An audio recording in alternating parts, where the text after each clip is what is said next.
পাল্লা মার্কাকে বিপুল ভোটে বিজয়ী করবে ইনশাআল্লাহ। আলহামদুলিল্লাহ, আমরা ইতিমধ্যে আমাদের মনোনয়নপত্র জমা দিয়েছি। তো আমরা প্রত্যাশা করছি যে আগামী দিনে বাংলাদেশের ইতিহাসে একটি নজিরবিহীন শান্তিপূর্ণ অবাধ ও সুষ্ঠু নিরপেক্ষ নির্বাচন অনুষ্ঠিত হবে ইনশাআল্লাহ। জনগণ তাদের প্রত্যাশা অনুযায়ী তাদের প্রতিনিধি নির্বাচিত করবে এবং আগামী দিনের বাংলাদেশ হবে শান্তি, ন্যায় এবং কল্যাণের পক্ষে।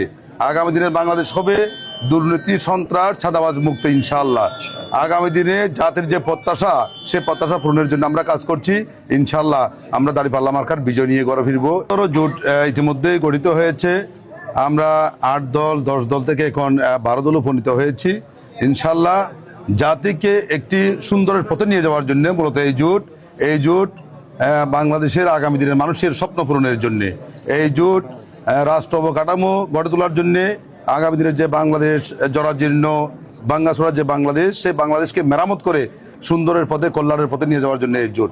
আমরা আশা করছি আমাদের জোটবদ্ধ নেতারাই আজকে সবাই এখানে উপস্থিত ছিলেন, সমস্ত জোটের নেতৃবৃন্দ এখানে ছিলেন, ওনারা এই পর্যন্ত এখন আমাদের সাথে আছেন ইনশাল্লাহ। আমরা সবাই হাতে হাত রেখে কাঁধে কাঁধ মিলিয়ে আমরা জুলাই যোদ্ধাদেরকে সাথে নিয়ে আগামী দিনে আমরা এই নতুন বাংলাদেশ আমরা গঠন করতে পারবো বলে আমি বিশ্বাস করি। নতুন বাংলাদেশের স্বপ্ন নিয়ে জুলাই যোদ্ধারা যে বাংলাদেশ আমাদেরকে উপহার দিয়েছে, সেই বাংলাদেশে আমরা নতুনত্বের জয়কেতন উড়াবো ইনশাআল্লাহ। আমরা গ্রাম অঞ্চলের মানুষ বিশেষ করে তারা দীর্ঘদিন থেকে উন্নয়ন থেকে বঞ্চিত, তারা শিক্ষা দীক্ষা থেকে বঞ্চিত, বিভিন্ন সুযোগ সুবিধা থেকে বঞ্চিত।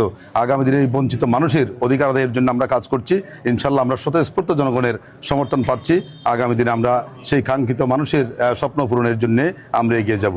এখনো পর্যন্ত যারা দেখতে পাচ্ছি, আমাদের কক্সবাজারের সমস্ত রাজনৈতিক দলগুলো অত্যন্ত সৌহার্দ্য ভ্রাতৃত্বপূর্ণ পরিবেশে নিজ নিজ অবস্থান থেকে আমরা নির্বাচনী কার্যক্রম পরিচালনা করছি। আমার কাছে কোনো দৃষ্টিকটু কোনো কিছু মনে হয়নি। লেভেল প্লেইং ফিল্ড আমরা এটা থাকবে বলে বিশ্বাস করি। কারণ এই যে সরকার, বর্তমান সরকারের সদিচ্ছা রয়েছে নির্বাচনের প্রতি, এবং নির্বাচন কমিশনের সাথে যারা জড়িত, নির্বাচনের বিভিন্ন কর্মকাণ্ডের সাথে যারা জড়িত, তাদেরকে আমরা অনেকটাই নিরপেক্ষ দেখতে পাচ্ছি।